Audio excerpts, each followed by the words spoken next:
Josh, Davante Adams made some comments in the story about maybe not necessarily seeing eye to eye in certain things. Did you get a chance to talk to Davante about that in terms of any kind of clarity? And is it more sort of a sign that, you know, he's got a little bit of a voice in what you guys are doing in terms of the dialogue, and it's not always going to be a case where people see completely eye to eye? Yeah, Tay and I have a great relationship. I know he does with Dave as well, and he's here every day. And I didn't read the whole thing, so I don't really know exactly, you know, every nook and cranny of that. But I don't think there's much drama here in terms of, you know, my relationship, his relationship with us, the way he works, the way he goes about his business. Obviously, he had a great year last year, and just looking forward to year 2. Josh, to get to this level, a player has to be driven. You just don't get to the NFL on chance. How hard is it for you, a former player, to maybe pull back on the reins on some guys and say, it's only OTAs, let yourself heal, because they want to be out there? Yeah, I was a former Division III player. But you still love the game. Yes, no doubt. That's the only reason I was out there. So, you know, and look, everybody wants to do that, and we've had to tell players, I'd say year to year, hey, look, you know, same thing I just said. We don't play till September. You know what I mean?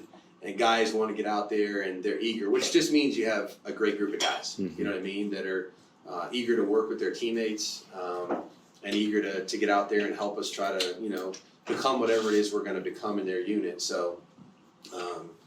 You know, if they're doing that, that's a good thing. You know what I mean? It's a lot harder to try to get them to run than it is when they want to run, and you got to try to pull the reins back a little bit. So I would never be upset about a player that wants to do that before they're quite ready to go. But we're going to try to make smart decisions just so we have the right guys out there when it's time in August. We'll go Q, Heidi, Willie.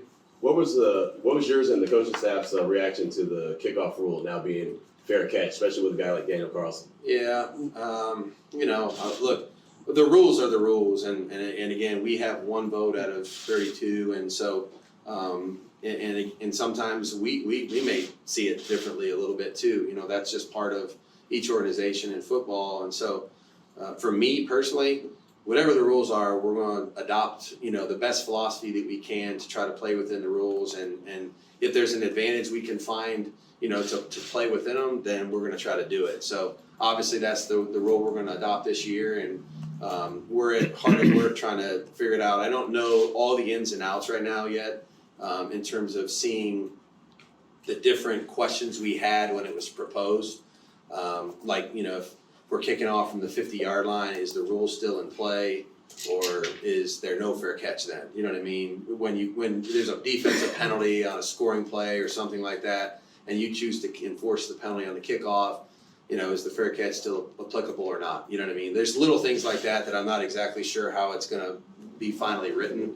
But, you know, like I said, there's pros and cons to all of them. There really is. I can see it both ways. Number one, I'd say is I'm for whatever makes the game safer. So if the players, if that's a play where more injuries are occurring, more head injuries are occurring, more head impact is occurring, I have no right to stand up here and say, you know, we need to be doing more of it if that's what we're trying to avoid, because obviously player safety and health comes first.